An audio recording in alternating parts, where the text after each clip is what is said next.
Welcome to Insights at the Edge, produced by Sounds True. My name's Tami Simon. I'm the founder of Sounds True, and I'd love to take a moment to introduce you to the new Sounds True Foundation. The Sounds True Foundation is dedicated to creating a wiser and kinder world by making transformational education widely available. We want everyone to have access to transformational tools such as mindfulness, emotional awareness, and self-compassion, regardless of financial, social, or physical challenges. The Sounds True Foundation is a nonprofit dedicated to providing these transformational tools to communities in need, including at-risk youth, prisoners, veterans, and those in developing countries. If you'd like to learn more or feel inspired to become a supporter, please visit SoundsTrueFoundation.org. You're listening to Insights at the Edge. Today, my guest is Matthieu Ricard, who is joining us from the south of France. Matthieu is a French author, photographer, translator, and Buddhist monk. After receiving his PhD in cell genetics in 1972, he decided to leave his scientific career to practice Tibetan Buddhism. Since then, he's become well known for his best-selling works, his writings, as well as his talks on happiness and altruism, which have been viewed by millions. With Sounds True, Matthieu Ricard has joined with co-authors Christophe André, a well-known French psychiatrist, and Swiss philosopher Alexandre Jollien to create two books. The first book was called In Search of Wisdom, a monk, a philosopher, and a psychiatrist on what matters most, and now a new book called Freedom for All of Us, a monk, a philosopher, and a psychiatrist on finding inner peace. These are books that were originally published in France and are now available in the English language through Sounds True. I feel so fortunate to have this conversation with Matthieu Ricard and to be able to bring it to the Sounds True audience. Here's someone who's talking about the path of inner freedom, looking at the obstacles, the training we need to go through, and the fruits of the path of training. Someone who himself has dedicated more than 5 years to solitary meditation practice. Someone who is qualified truly to speak on the topic.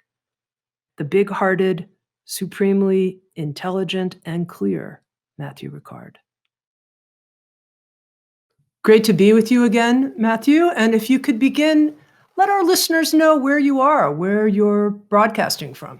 Oh, well, a few months ago, I left my happy Himalayan mountains where I was staying in my little 3x3 meter hermitage facing the Himalayas to take the last plane that were coming back from Nepal for expatriates and to be near my mom, who is 97. So it's good because since then I would have been sort of stuck there. So I'm in south of France, in Dordogne, a very lush valley. So I swapped the mountains quietness for the forest quietness. Beautiful.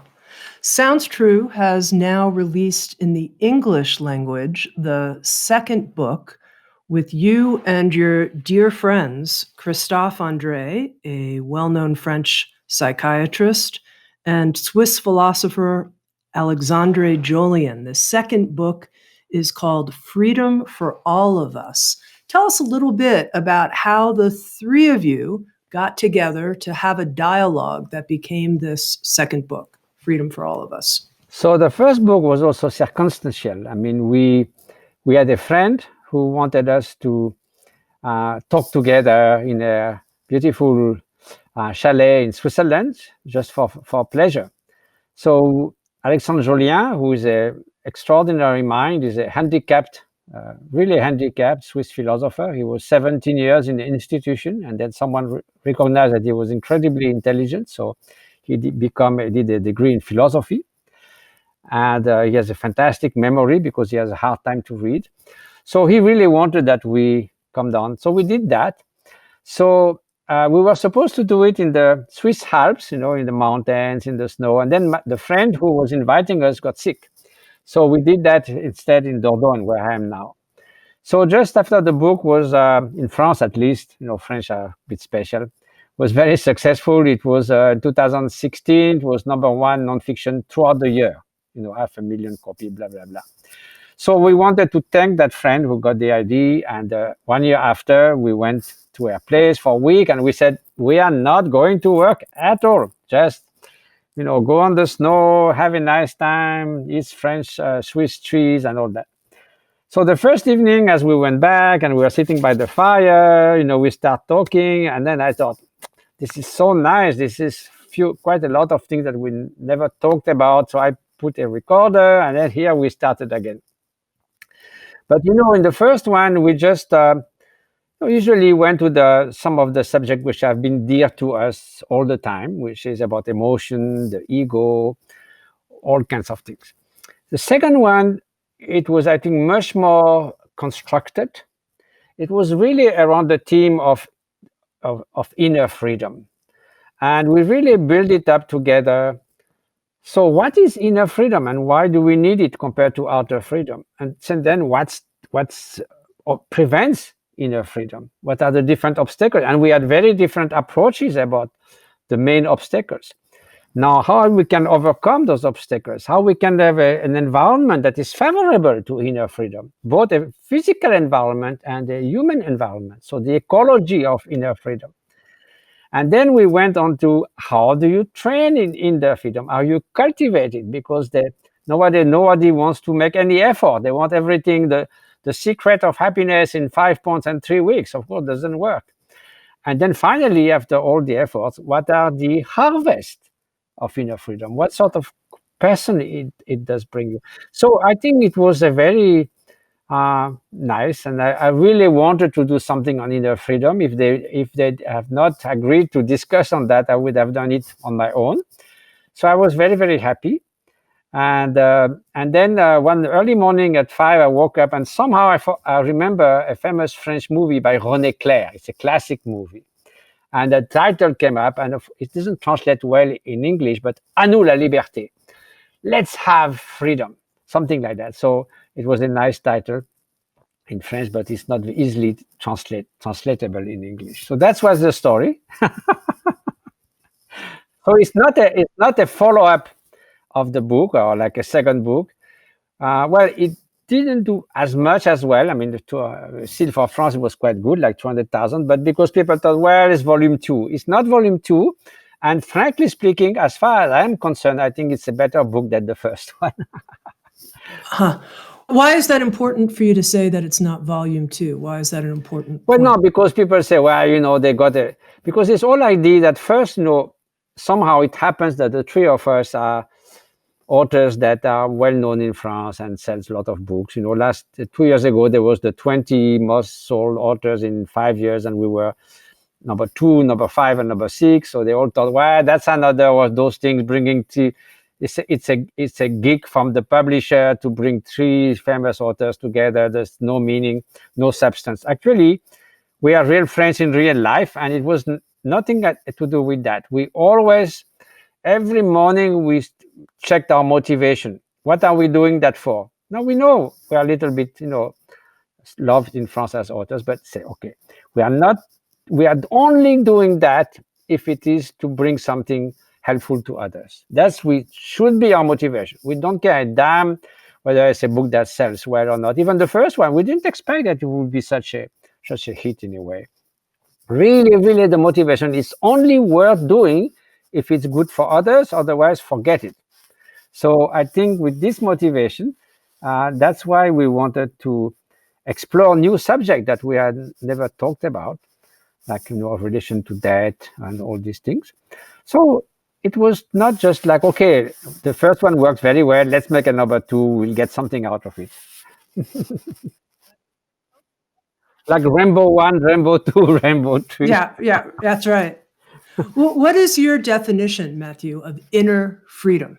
What is it? First of all, we made clear from the beginning that we are totally in favor of outer freedom. This is crucially important, especially when people are deprived of outer freedom in any way, whether it's through poverty, sickness, oppression, name it. So that's clear. Now, that's not enough, because if we think that we are free in our mind, then I think there's a lot of introspection to do. We are so often the slave of our own thoughts, of our own automatic thinking, of our tendencies, our habits, and it can even be further, even stronger up to the level of addiction.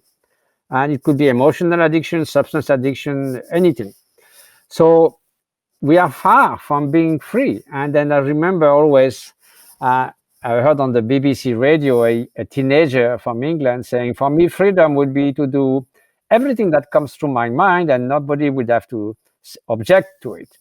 I thought, wow, that's a pretty good definition of being the slave of your wild thoughts. You are like the grass at a mountaintop that bend wherever the wind blows. You're absolutely not in control of your mind. And strangely enough, people think that idea of doing anything that comes through your mind is the opposite of freedom for me. And mastery of the mind, and people think, oh no, I have to shackle my mind. But think about a sailor. That's, I think, a very nice example. The sailor, what is the sailor's freedom? Is to navigate where he or she wants to go. So if he says freedom is to drift wherever the wind blows, the currents take you, then you shipwreck very soon.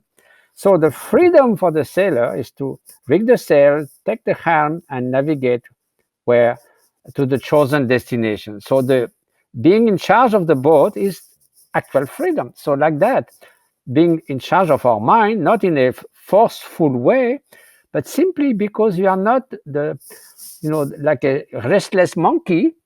Your mind is going here and there. We are distracted all the time and follow every impulse that comes through your mind. So that's definitely not freedom. And it has very significant impact on the quality of our life. So we need that inner freedom comes with the bounty of other qualities, resilience, the faculty to deal with ups and downs of life, not being over preoccupied with yourself, therefore open to others. So many other extraordinary qualities comes along with inner freedom. And even from the spiritual point of view, you could say that Buddhahood is ultimate freedom from delusion and from the mental poisons.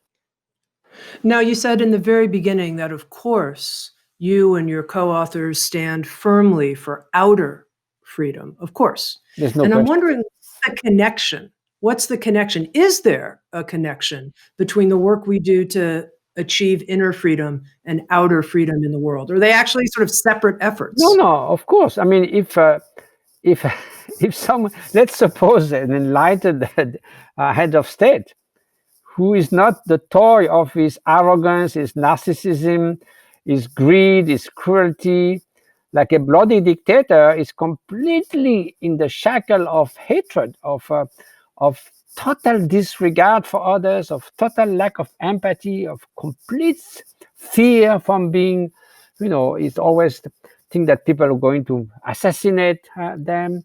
I mean, this is a hell of a life, like someone like Stalin, absolutely zero inner freedom. It was completely conditioned by his ambition, wanting to hold for power, having caused the death of 50 million people like Mao and all these guys. There's absolutely almost no inner freedom, except we should not mistake inner freedom for willpower. They are this very strong will of domination, of anything can go in order to fulfill their ambition, and absolutely no regard for the welfare of others. And we see that recently in all these demagogic heads of states who really have no compassion for their own citizens. So that's being the slave of selfishness, of narrow-mindedness, of absolutely not caring for others. Is a lack of freedom. Okay.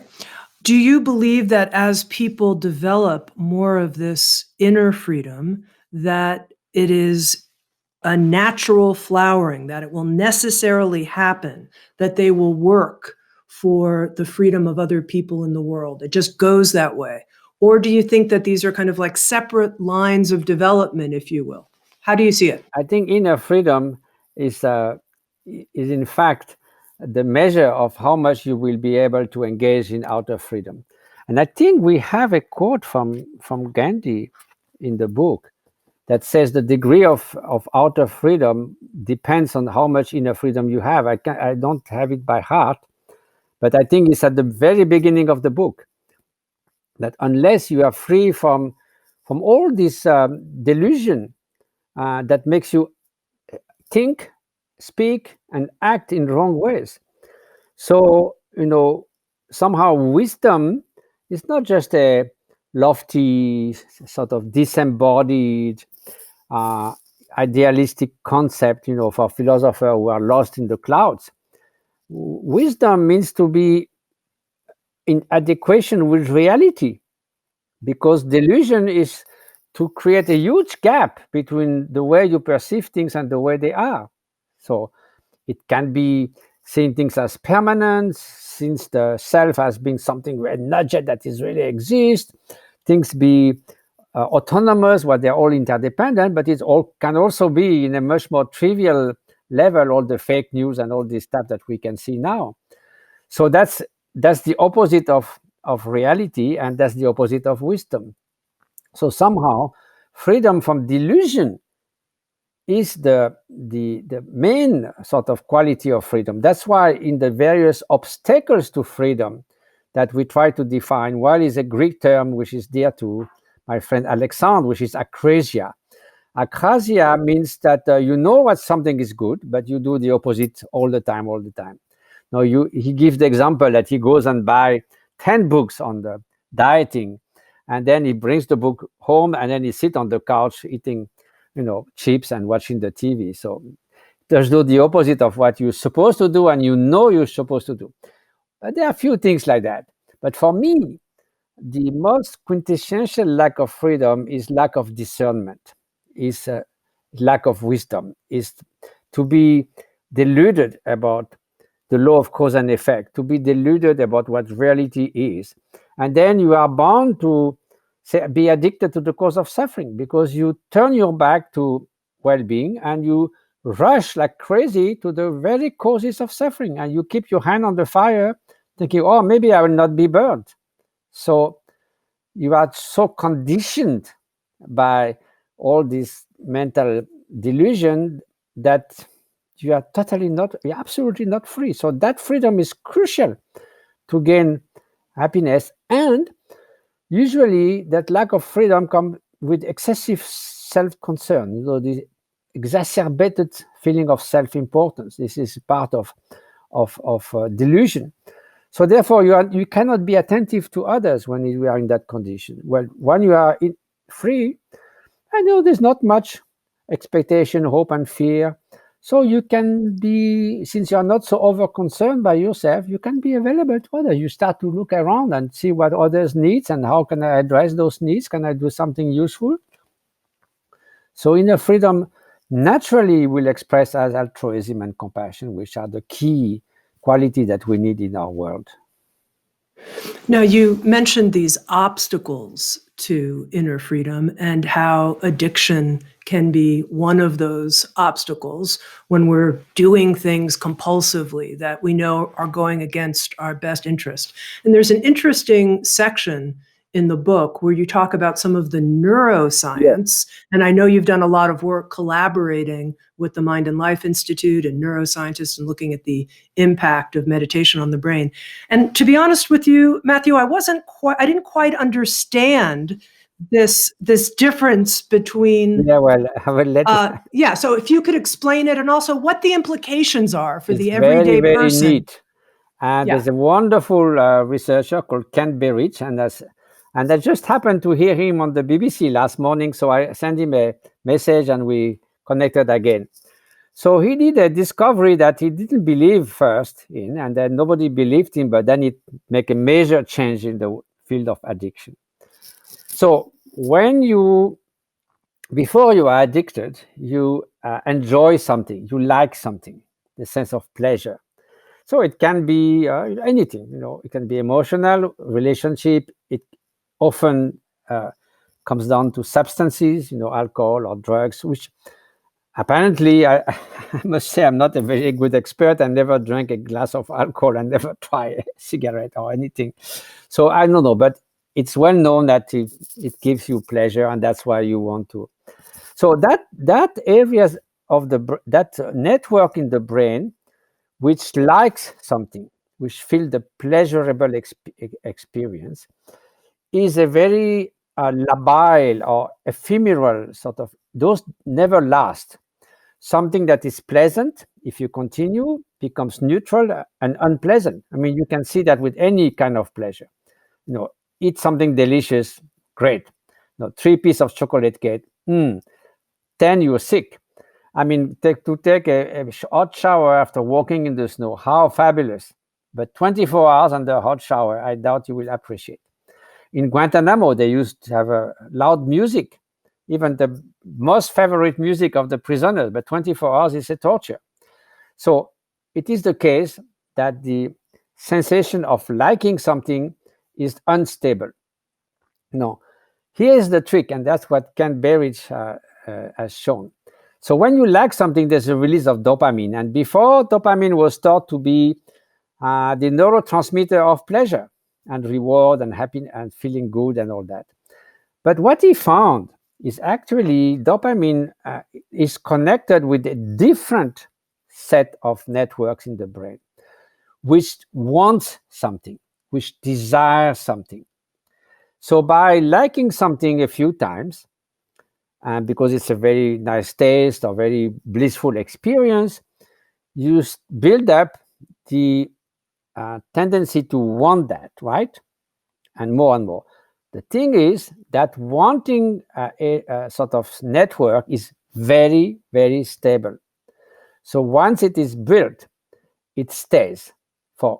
It's not like it changed from one day to the next. So what happens is you start wanting powerlessly something that in the beginning brings you pleasure, but then increasingly doesn't. And even at some point, you can be disgusted. And by activating those areas in mouse and rats, Ken Berridge could show that you could be addicted to extremely salted water, which they will never touch a drop of it. They will drink it until they almost die. So you could create an addiction for something that you absolutely abhor and don't like. So, okay, that's already very important. And Alexandre Jollien, who has been suffering of more like emotional sort of addiction and so forth, he was very comforted by this aspect because he was feeling disgusted with some aspect of his addiction. So now, how to get rid of that? Well, that's where it becomes a real challenge. And that's why also a lot of people keep on getting hooked up in addiction. So first of all, the triggers are absolutely crucial. I mean, you can be triggered by a very small thing. You see a bottle, you hear the name, you see the white powder, you see an image. If it's someone you have an addiction, emotional addiction to, anything. Once this is triggered, it's almost like a tsunami, a chain reaction. It's very hard to stop. So first of all, you need to protect from the trigger. But you remain sensitive for a long time because of that stable buildup of the wanting. Now, to get rid of it, you need to be very disciplined. And you need to change. Well, because your fabric now, your neuroplasticity has built up something that makes you want something. Here is the second obstacle. The areas of the brain which are connected to willpower are diminished in addiction and as well as in depression. So it's really more difficult for you to really have the determination to get out. Now, third thing, you need to change your brain configuration. For that, there's an area called the hippocampus, which normally process training, where the meditators train into compassion or attention, the hippocampus change. But it's true for if you learn to juggle, if you learn to sing. There was a famous study with London cab drivers who, before the GPS, had to learn by heart 14,000 names of streets. And the hippocampus was getting significantly physically bigger. So because of the training. So now in depression as well as addiction, the hippocampus is getting more lazy. It doesn't change, it's inhibited. It doesn't change very easy. So you have all the odds against you. So it really takes a lot of effort to muster some willpower. You need to be persistent in order to enact some change. But it seems that by far the best way are two things. First, you really avoid the triggers because you are sensitive for a long time. And then you try to get to a state where you're so upset and you are so much at the rock bottom of your life that you say, okay, this is no more possible. And you make the decision, enough, once for all, I don't do that, finish for my life.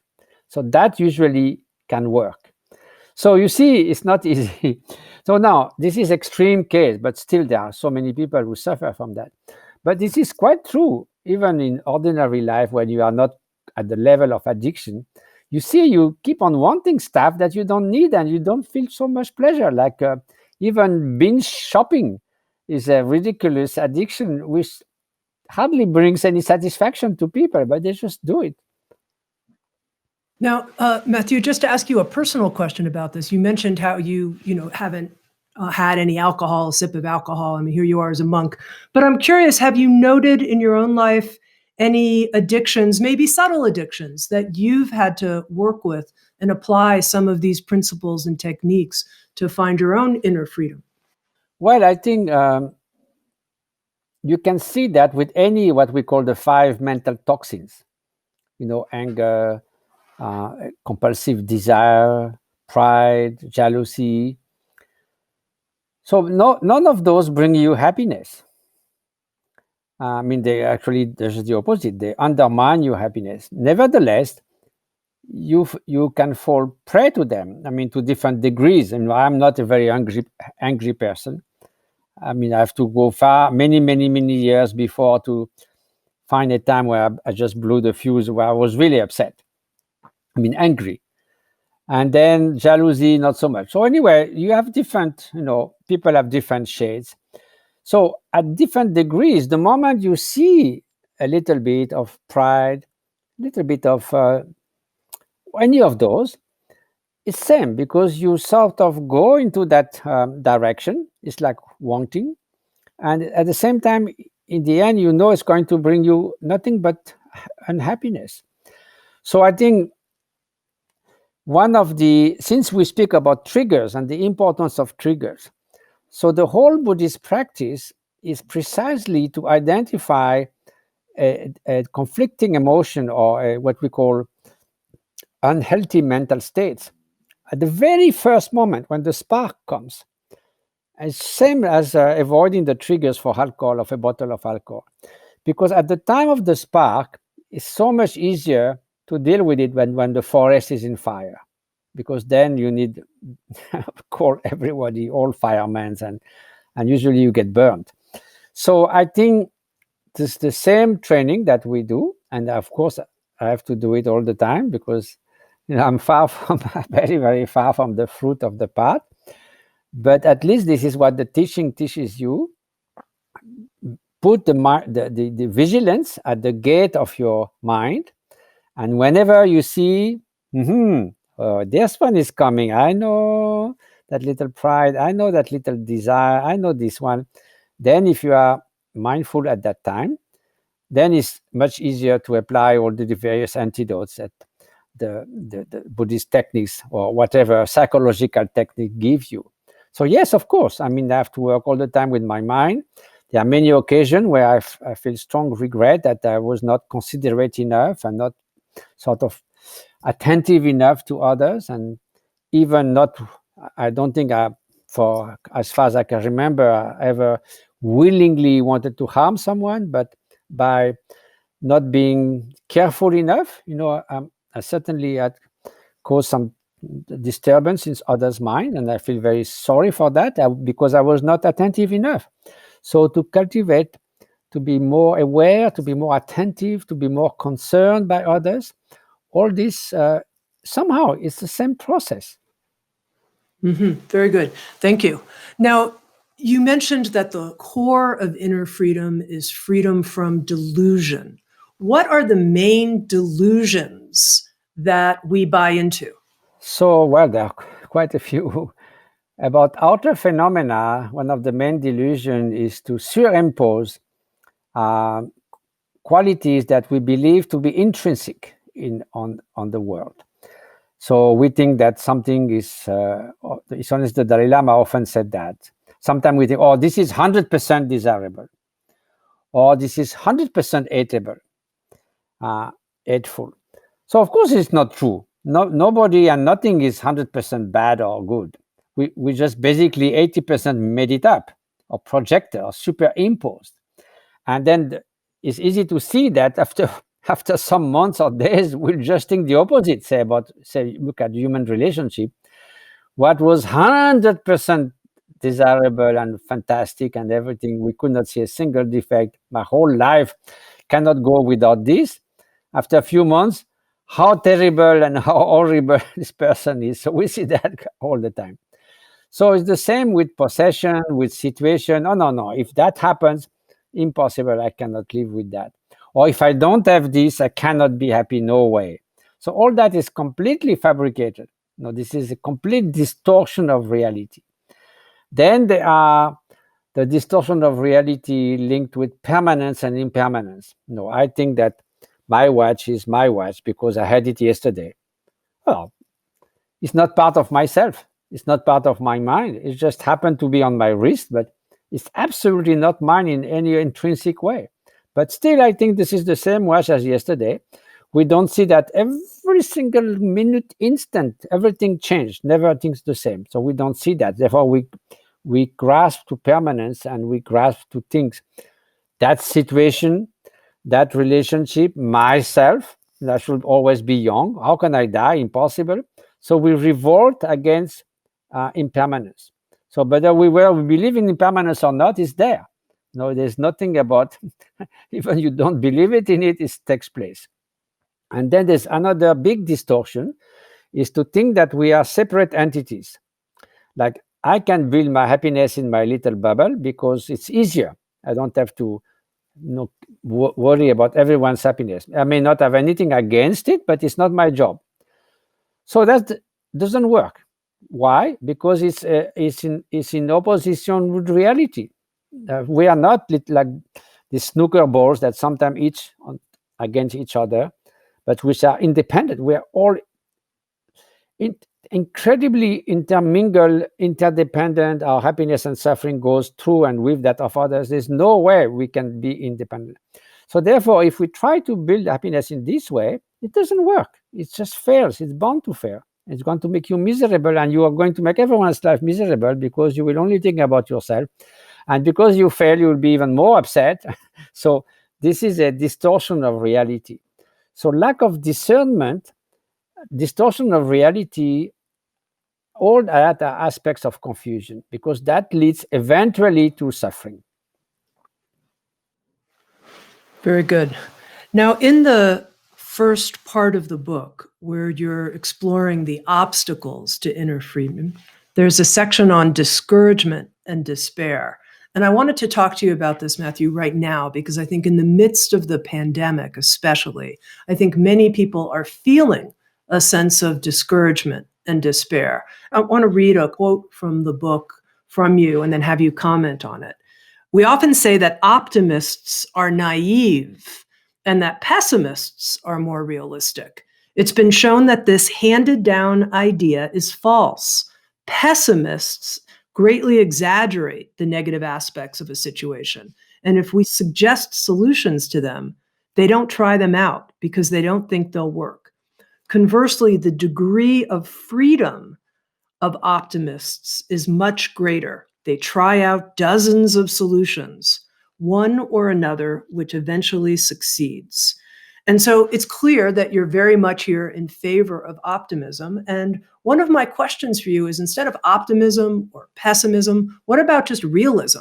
Part of me would think that in someone in your situation would be, let's just see the situation realistically, but you seem to favor optimism. So help me understand that. The reason I favor optimism, because it has been studied, it has been shown that they are more realistic. Because it's no point adopting an attitude that just like because you like it or feels good. Again, if it's at odds with reality, it's not going to work. So that's the part of the distortion of reality.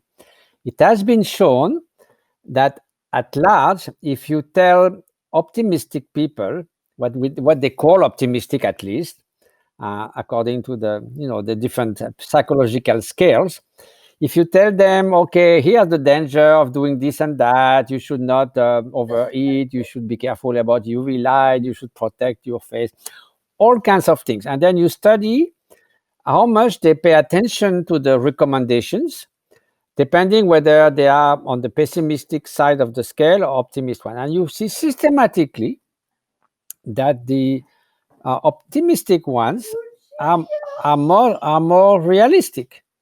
They behave more in close and accordance to reality. And the other ones, they say, oh, this thing not going to work. Anyway, it's just like that.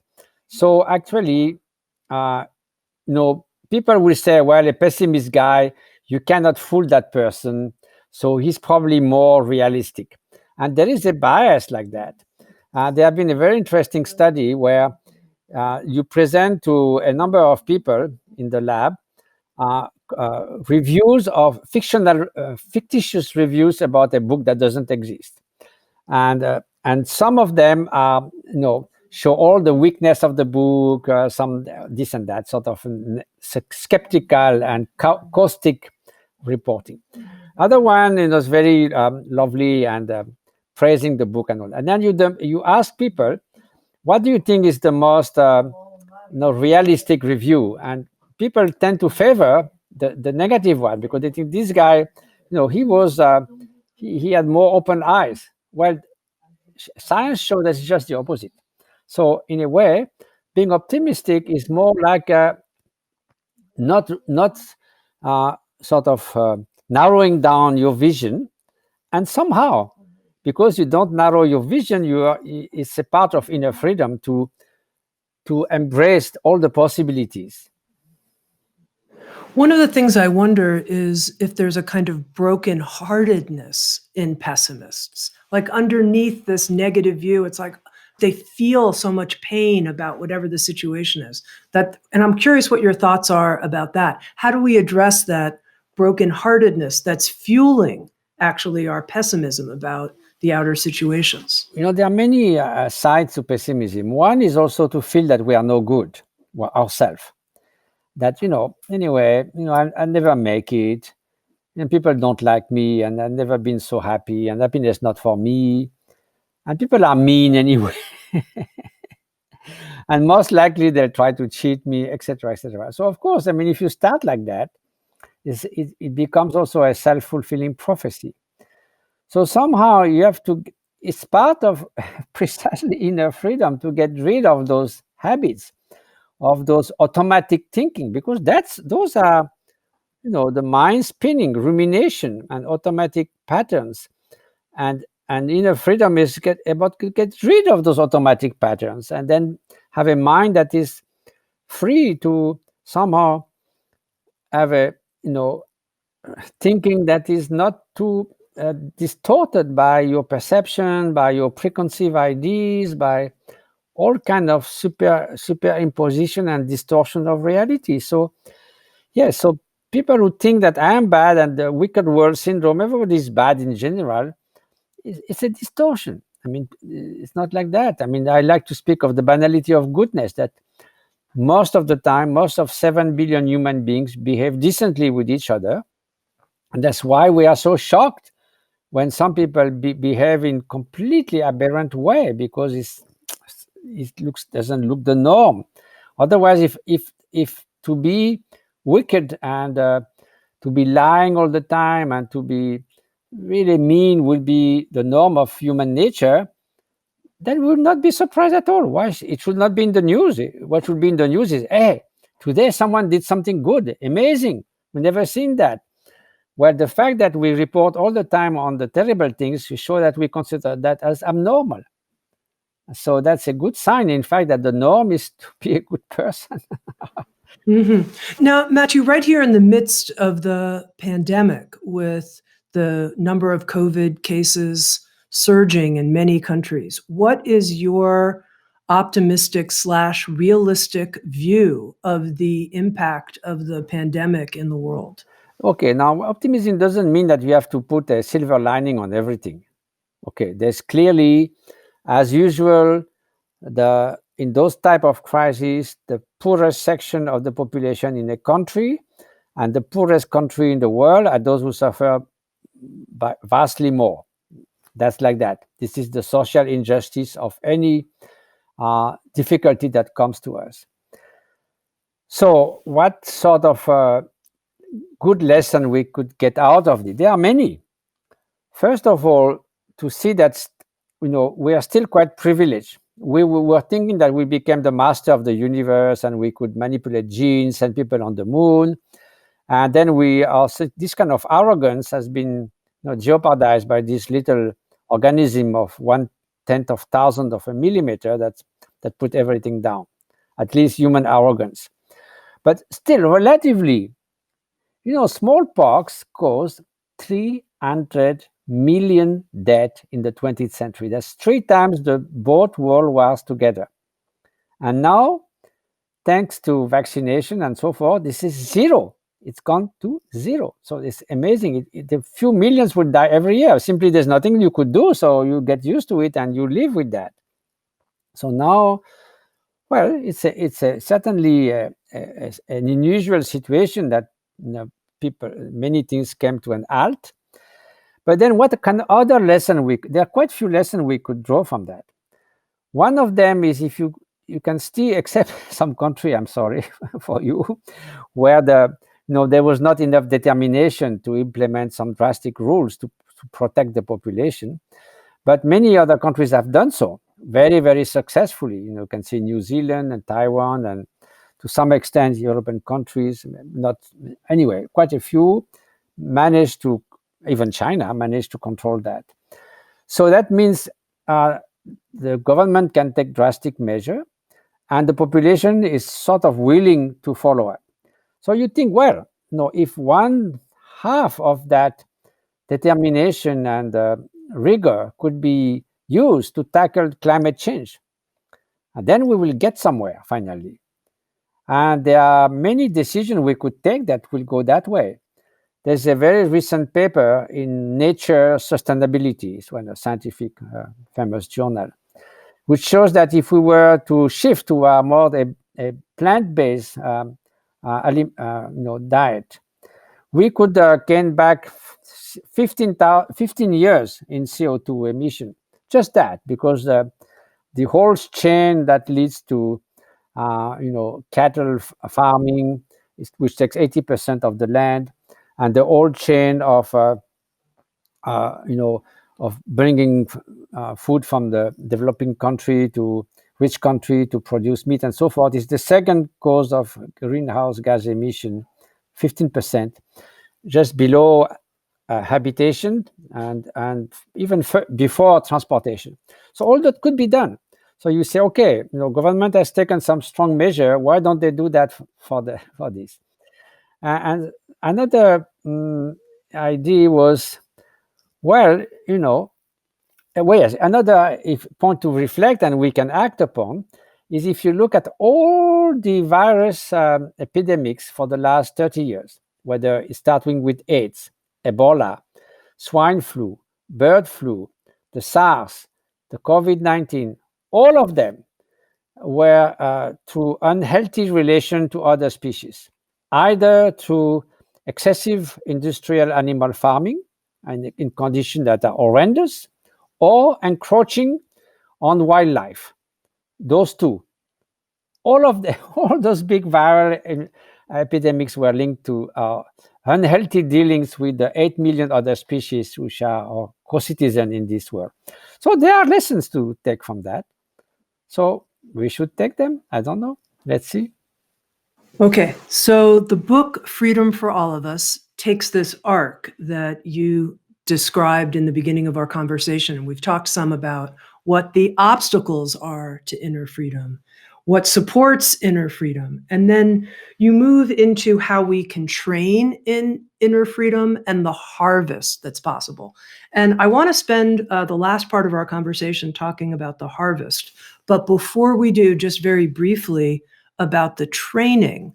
I have to be honest with you, Matthieu, when you talk about scientific studies, I get insights, light bulbs go on for me. You explain things that aren't easy for me to necessarily understand just through reading. So I wanted to ask you in terms of the training of inner freedom. In the book, you cite studies that show that meditation and mindfulness training, open awareness, yes, is very helpful, very important, concentration, but that also we actually need to train in loving kindness if we're going to develop loving kindness. It doesn't just naturally come online on its own without that training. At least that was my understanding of what you wrote. And I'd love to understand more about the studies that point to the kind of training we actually need here. Well, if you do physical training, if you muscle your arms, you're not muscling your legs. That's as simple as that. Of course, it's a bit reductionist to apply that to mind, but it's a good image. I mean, if you learn the piano, you will not learn chess. So why should meditation be a generic term? It's just as general as training. If you say someone, I'm training, the people will wait for what's next. Good for you, but what do you train? Do you play American football or you play chess? It's not the same thing. So I'm training is not enough. I'm meditating means basically nothing. It means you are training your mind.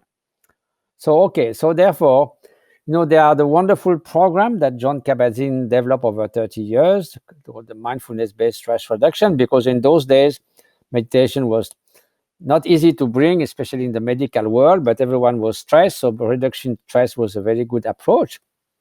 But if you look at the MBSR training, it's a very complete set of training over 8 weeks or 6 months, which includes all kinds of other aspects than just pure mindfulness, like loving kindness, the group situation, doing physical exercise, yoga, and so forth.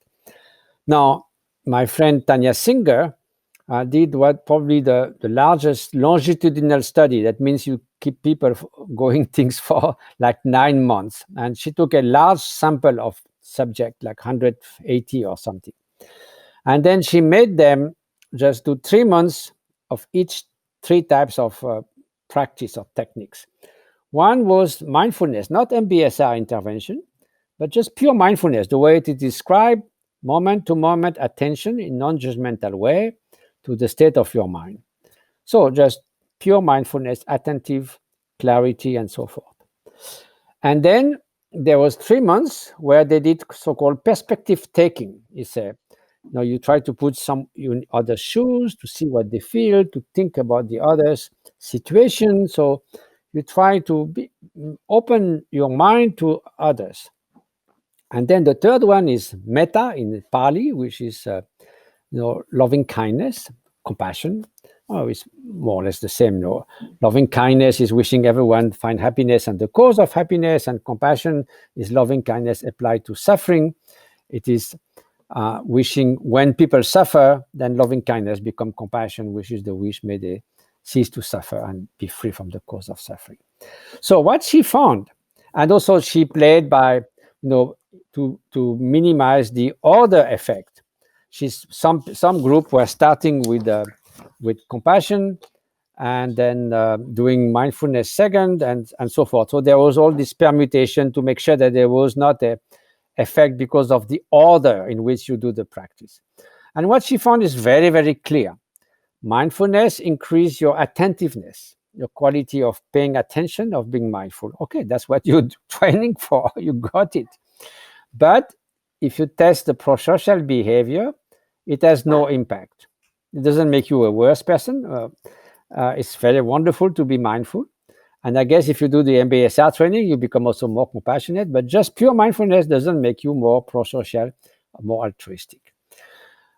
Perspective taking, you become a little bit more prosocial because you keep on thinking about the other situation, and then there's some kind of empathic concern, as Daniel Batson would say, that leads to wanting to care. But not so much. But if you measure the way you are more aware about others, it increases. And then when you practice metta, loving kindness, there's a big increase in not only in the report how altruistic I feel, but you measure the behavior in certain situations, and prosocial behavior increase significantly. And that's not surprising because that's what you are training for.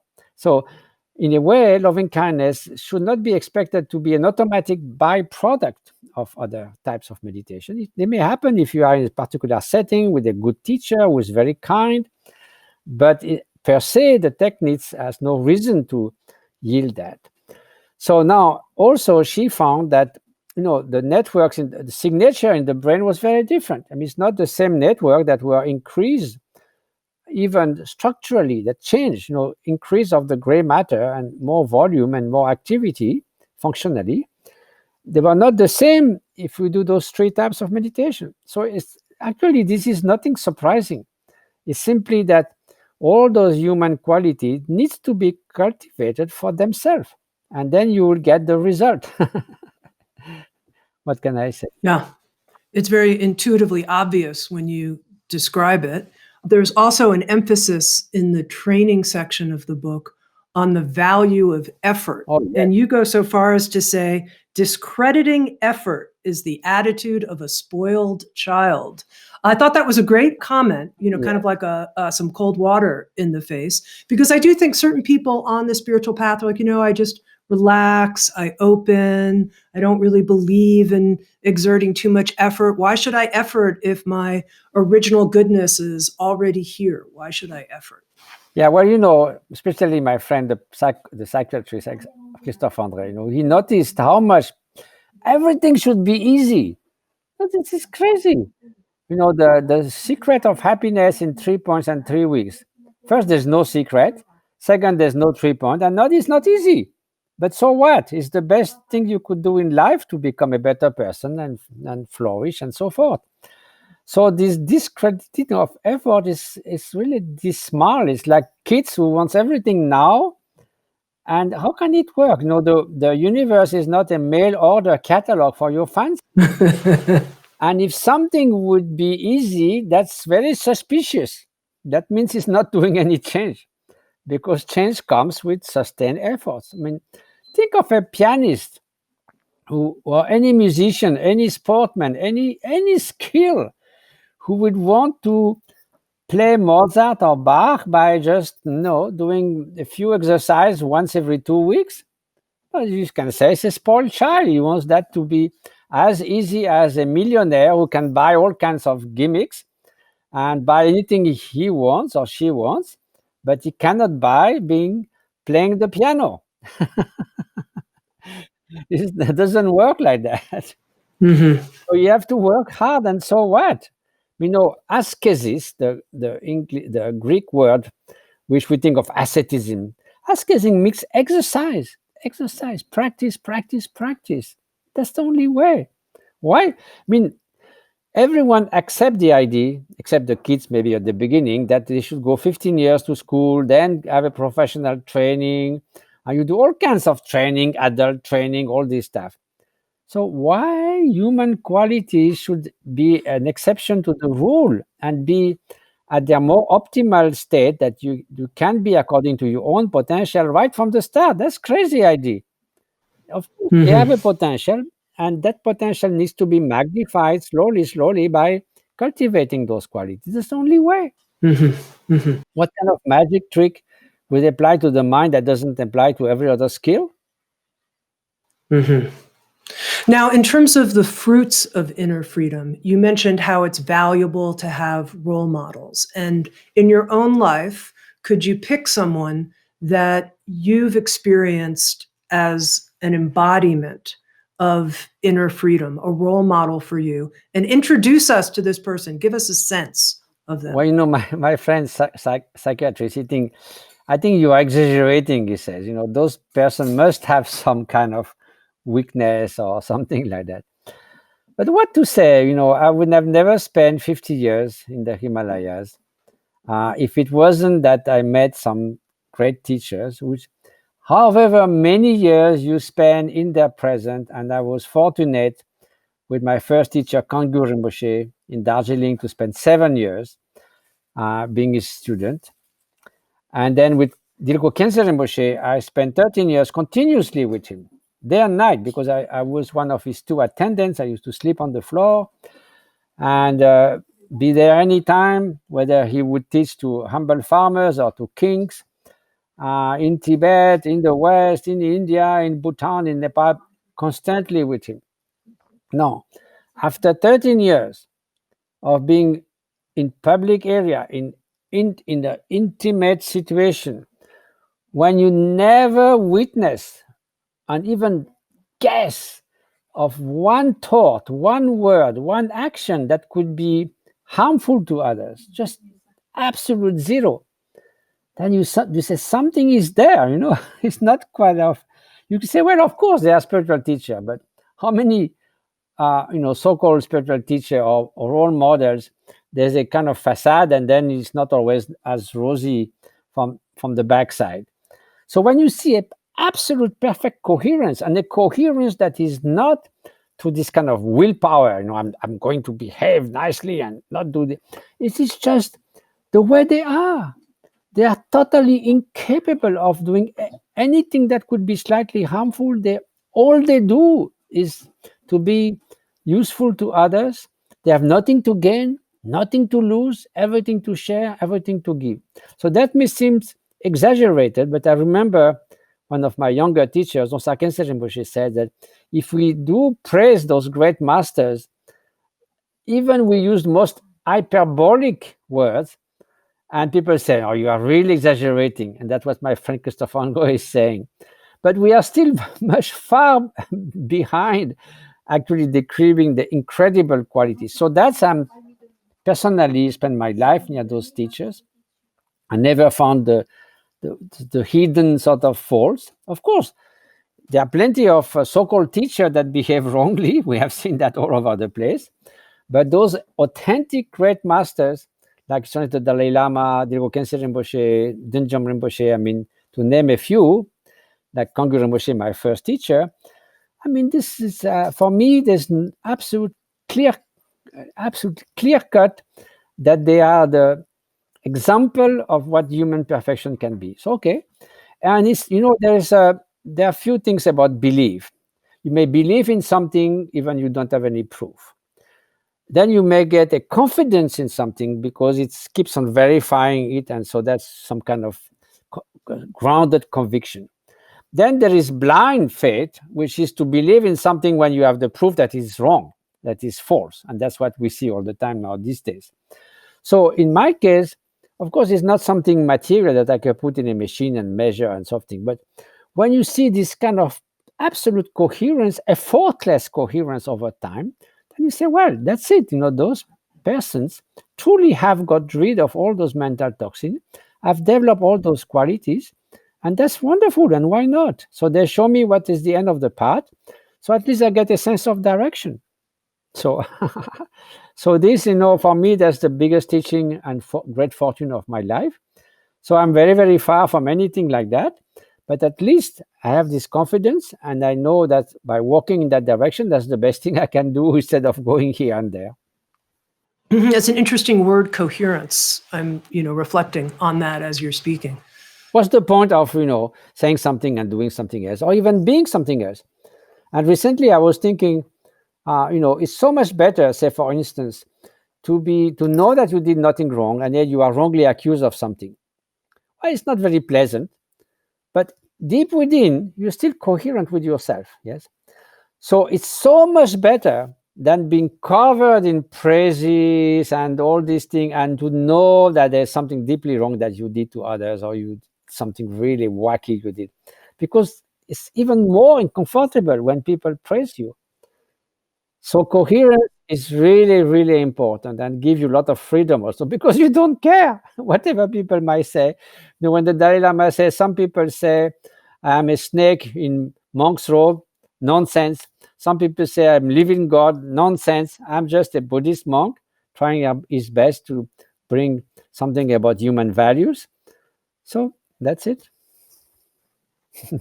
Matthieu, I am going to ask you one last question that I'm going to sneak in here, because, I've heard so many legendary stories of Tibetan teachers and masters and things they've done.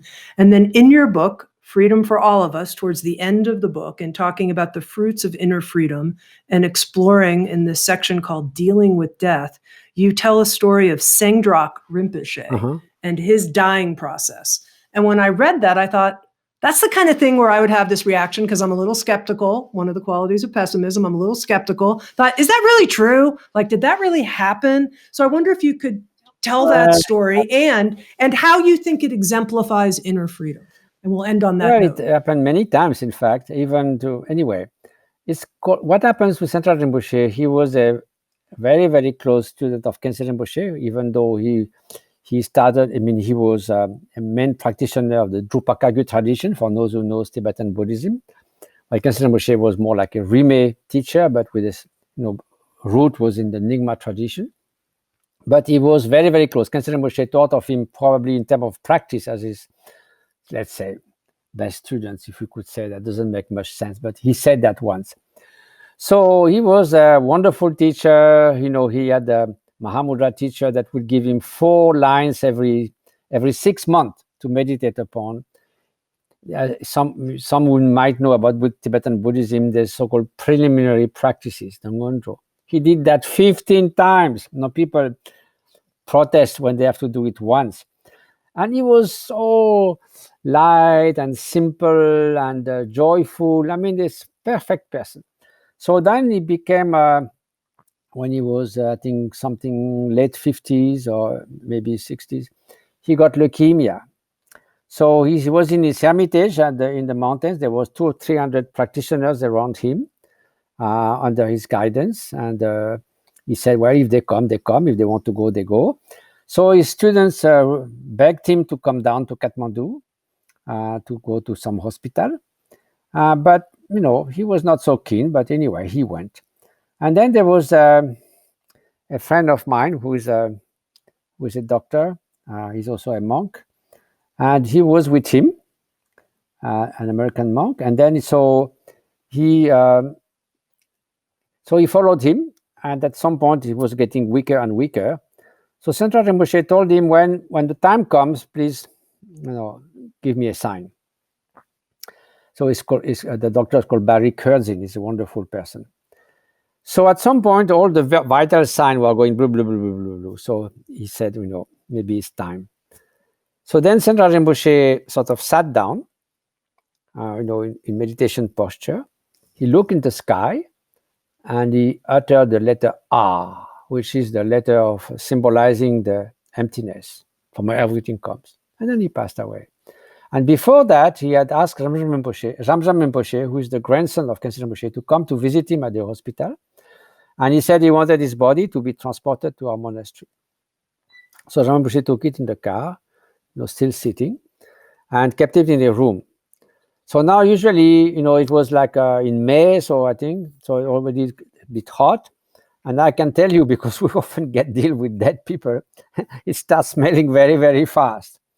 So there, within 1 week, 10 days, only a very sort of sweet fragrance, something like orange or orange peels or something very, very sweet and delicious. Never any kind of decomposing body.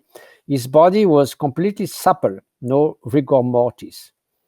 And then he was actually sitting, like in meditation, and you would think that somehow he's still there. There was something about he's not gone, it's not completely a dead body, a corpse. It didn't look like a corpse at all.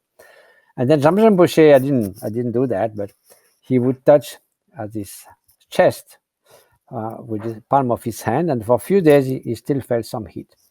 So this is called tukdam, so-called post-mortem meditation. And there are many cases like that, 10 days, 15 days.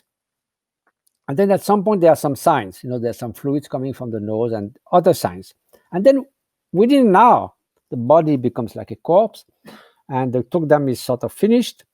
And then you deal with the body. So that's happened again and again. At least I know 10 examples like that, including one in France of a wonderful practitioner who did 9 years retreat just next to this house where I'm staying now. He spent 15 days. And the legal doctor has to come every week. And he says, I don't know what was going on. This is crazy. But anyway, so let it be. So, this thing happened. And I think Richard Davidson at Wisconsin is put a team with Tibetan doctors to see if we find, at least to measure, say that if there's a temperature, or put one electrode to see if there's something happening. But as the Dalai Lama said, when there are great practitioners who die, we don't have the machine. And when we have the machine, there's no great practitioner who dies. So anyway, let's see. I don't know if science will be able to find something, but there's something going on in terms of study. But in terms of testimony, it certainly happened many times. So I don't know. As a scientist, I don't have any rational explanation to offer, but it seems to be happening. So I don't know. Mm-hmm. And the connection with the inner freedom of someone at this level of harvest, as you described, at the end of our life. Yeah. It's very exceptional, but it refers to some kind of mastery of the subtle aspect of the mind. And it is a time where the practitioner, it's a very special time for practice where we can cross very fast different levels. So that's what it is said. Now, great teachers like Khyentse Rinpoche, they don't need that. They're already completely free.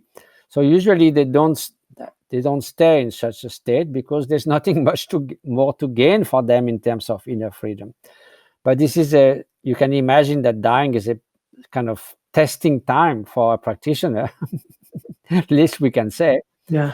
And so they take sort of the advantage of this very special situation to progress steps very fast. So that's what the traditions say. So I have no idea. Even Dalai Lama said when you ask him, how you think it's going to happen at death, he said, I'm very curious to see what happens. So what could I say, me, just a small practitioner?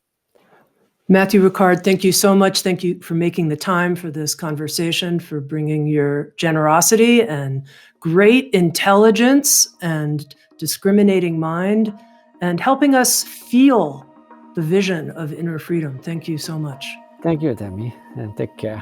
I've been speaking with Matthieu Ricard, along with his co-authors, Christophe André, a well-known French psychiatrist, and Alexandre Jollien, Swiss philosopher. They've created a book of dialogues about inner freedom. It's called Freedom for All of Us, a monk, a philosopher, and a psychiatrist on finding inner peace. It is a book that was originally written and published in French, which has now been brought out in the English language for the first time by Sounds True. Thank you so much for listening. Thank you for listening to Insights at the Edge. You can read a full transcript of today's interview at soundstrue.com/podcast. And if you're interested, hit the subscribe button in your podcast app. And also, if you feel inspired, head to iTunes and leave Insights at the Edge a review. I love getting your feedback, being in connection with you, and learning how we can continue to evolve and improve our program. Working together, I believe, we can create a kinder and wiser world. SoundsTrue.com, waking up the world.